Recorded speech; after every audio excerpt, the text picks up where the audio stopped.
probably already know that books and me don't get along, and I'm not exactly what you'd call the most studious kid in the world. In elementary school, that didn't really matter. I'd make my teachers laugh, and I'd participate in class, and I'd do just enough to get pretty good grades. But everything changed in middle school. All of a sudden, the teachers expected me to actually read all the books and to pay close attention in class.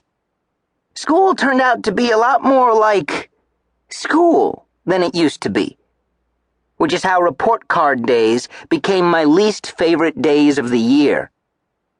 "So, what's the plan?" said my buddy, the ridiculously brilliant and unnecessarily hard-working Jake Katz. We were sitting at lunch.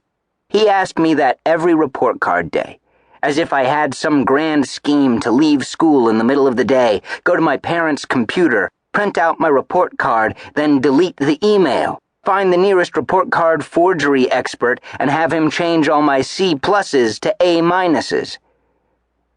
"I don't have a plan," I answered. Jake looked disappointed. I was pretty famous for my plans. "My grades are definitely up this quarter," chimed in Timmy McGibney, my oldest and most annoying friend. "That's super," I said, "but I don't want to talk about report cards right now." I felt nervous, and I wasn't used to feeling nervous. I could usually get myself out of pretty much any bad situation, but going home to a lousy report card was kind of like going to a scary movie with your friends, even though you hate scary movies. There was no way out. I took a big swig of chocolate milk and immediately felt better. Chocolate milk is like that. "Let's talk about something happy," I suggested. "Like the fact that this is the last quarter of the year. Summer is right around the corner." Summer was my favorite time of year by far. No school, no books, no report cards. There was absolutely nothing wrong with summer. Then, Hannah Spavero came up to our table and put her arm around Jake Katz, and I immediately felt worse again. Hannah Spavero is like that. Hannah, for those of you who have been living under a rock, happens to be the girl of my dreams. Only now, those dreams are nightmares, ever since she shocked the entire nation by deciding to like Jake Katz. Right behind Hannah was Eliza Collins and her adoring gang of followers, who I like to call the Elizettes. Eliza is the prettiest girl in school and has had a crush on me since 3rd grade. The combination of those two things didn't make sense to anyone, especially me. "Did I just hear someone mention summer?" Eliza asked. "What perfect timing! The girls and I have decided to form a summer planning committee." Then she looked right at me.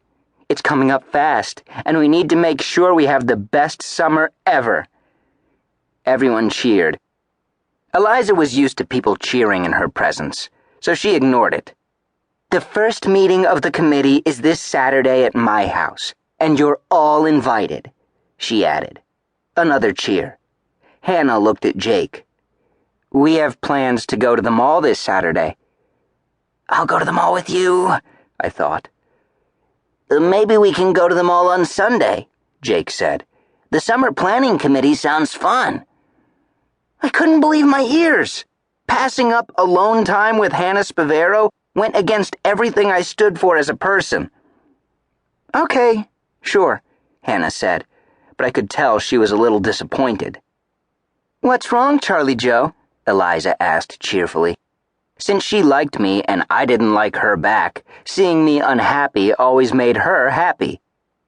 "Charlie Joe is feeling nervous about his report card," Timmy announced. He was another kid who enjoyed my misery. "I am not!" Hannah put her hand on my shoulder, probably figuring she could help me forget my troubles and make me feel all warm inside from just the tiniest bit of physical contact. She was right, but that's beside the point. "Oh, Charlie Joe, I'm not worried. You'll probably figure out a way to convince everyone that C's are the new A's.